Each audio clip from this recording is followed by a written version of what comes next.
પેલું દેખાય ને પાન જેવું. હા હા એ આપણે દેખાડો જો. આ એક જોવા જાય તો એક સમુદ્રી ફૂલ છે આપણી ભાષામાં, બરાબર ને? તો એનું નામ છે સી એનિમોન અથવા સી એનિમોની કહી શકાય છે આને. આ એક પરોપજીવી એનિમલ છે, બીજા ઉપર ડિપેન્ડન્ટ, પેરાસાઇટ એનિમલ.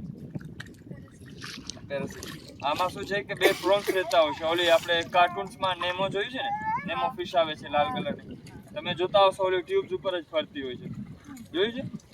તો એ આ ટ્યુબ્સ વાળા એનિમોન જ જો એ પણ, અને આ એની બીજી પ્રજાતિ છે. આ ટ્યુબ્સ એનિમોની ઓલી હોય છે અને આ જાયન્ટ સી એનિમોન છે. હવે આ શું છે, એક લજામણીના છોડ જેવું છે, એક જીવ છે આ. હવે જે ઓલા બે પ્રોન્સ હોય છે એ બીજા કોઈ પણ એનિમલ્સને પોતાના તરફ આકર્ષિત કરે છે. યહાં પર એક સમુદ્રી ફૂલ है, બીજા કોઈ પણ એનિમલને પોતાના તરફ આકર્ષિત કરે છે.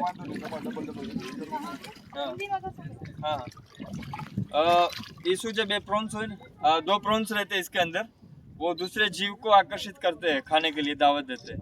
तो जैसा ही वो कोई जीव आएगा इसको खाने के लिए तो सडनली ये कैच करके अंदर ले जाएगा. ये बहुत छोटा है लेकिन ये बहुत बड़ा भी रहता है.